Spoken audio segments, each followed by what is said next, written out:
అందరికీ నమస్కారం. శ్రీమతి రామానుజాయ నమః. నేను మీ గోపాలయ్యంగా 4వ తారీఖు ఫిబ్రవరి నెల 2024 నుంచి 10వ తారీఖు ఫిబ్రవరి నెల 2024 వరకు మేషరాశి నుంచి మీనరాశి వరకు వారఫలం ఎలా ఉందో తప్పకుండా తెలుసుకుందాం. ముఖ్యంగా మీరందరూ కూడా నా యొక్క ఈ ఛానల్ని thesimple.astrologer.com అనే దాన్ని సబ్స్క్రైబ్ చేయడం మీ ధర్మంగా భావిస్తారని ఆశిస్తూ, అలాగే జాతకం తెలుసుకోవాలంటే మీ date of birth, time of birth, place of birth నాకు వాట్సాప్ చేయండి. మీ జాతకం రెడీ అవుతుంది. మీతో ఫోన్లో మాట్లాడతాను, పరిహారాలు చెప్తాను, జాతకాన్ని మీకు మెయిల్ కూడా చేస్తాను. దానికి గురుదక్షిణ ప్రత్యేకంగా ఉంటుంది. అలాగే ఈ వారం గ్రహస్థితులు ఎలా ఉందో తెలుసుకుందాం.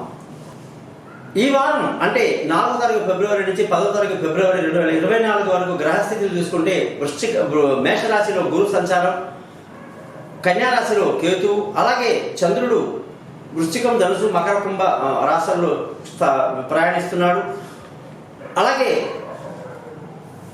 శుక్రుడు ధనుసు రాశిలో, కుజ, రవి, బుధ గ్రహాలు మకర రాశిలో, శని కుంభరాశిలో, రాహు మీనరాశిలో సంచరిస్తున్నారు. ఈ విధంగా సంచారాన్ని బట్టి 12 రాశులకు ఏ విధమైన ఫలితాలు ఉంటాయో తెలుసుకుందాం. సింహరాశి వాళ్ళకి 4వ తారీఖు ఫిబ్రవరి నుంచి 10వ తారీఖు ఫిబ్రవరి వరకు ఏ విధంగా ఉందో చూద్దాం.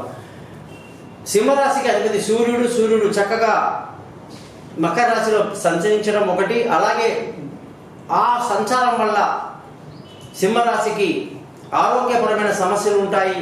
శత్రువుల దాడి ఎక్కువ ఉంటుంది, చికాకు ఎక్కువగా ఉంటుంది. మరి ఈ విషయంలో మనం పైకి రావాలంటే రోజు ఆదిత్య హృదయం, సూర్యాష్టకం చక్కగా చదువుకోవడం చాలా మంచిది అని చెప్పడం జరిగింది.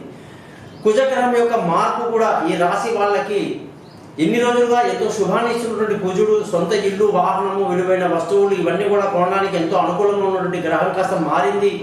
ఈ మార్పు వల్ల ఈ విషయాల్లో కొంత నష్టానికి గురయ్యే అవకాశాలు ఉంటాయి. ముఖ్యంగా ఉద్యోగం, అదృష్టం అనేది ఈ కుజగ్రహం యొక్క మార్పు వల్ల అదృష్టం మీద దెబ్బ పడుతుంది అన్నమాట.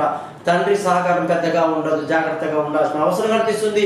డబ్బు విషయంలో ఆదాయం తక్కువగా ఉండే అవకాశం ఉంటుంది. కాస్త లిబ్బరంగా పనిచేయాల్సి ఉంటుంది.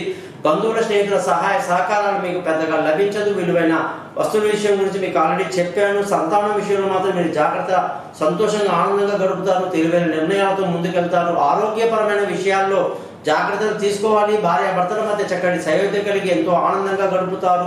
అదృష్టం బాగా తక్కువ ఉందని ముందే చెప్పాను. ఉద్యోగస్తులందరికీ కూడా ఈ వారంలో ఉద్యోగంలో ప్రమోషన్లు, ఇంక్రిమెంట్లు, పై అధికారుల ప్రశంసలు, కొత్త ఉద్యోగంలో అవకాశాలు, వీసాలు మంజూరు అవ్వటాలని అనేకంగా బాగున్నాయి. ఆరోగ్యపరమైన విషయాలు మాత్రం చాలా, వ్యాపారం విషయంలో ముఖ్యంగా కొంచెం నష్టానికి గురే అవకాశాలు ఎక్కువగా కనిపిస్తున్నాయి. అలాగే ఖర్చులు కూడా అధికంగా ఉంటాయి. మరి ఈ రాశి వాళ్ళకి నేను ముందు చెప్పినట్టుగానే ప్రతిరోజు కూడా సూర్యాష్టకం, అలాగే ఆదిత్య హృదయం చదువుకోండి, మేలు జరుగుతుంది. సింహరాశి వాళ్ళకి 4వ తారీఖు ఫిబ్రవరి నుంచి 10వ తారీఖు ఫిబ్రవరి వరకు ఏ విధంగా ఉందో చూద్దాం. సింహరాశికి అధిపతి సూర్యుడు చక్కగా మకర రాశిలో సంచరించడం ఒకటి. అలాగే ఆ సంచారం వల్ల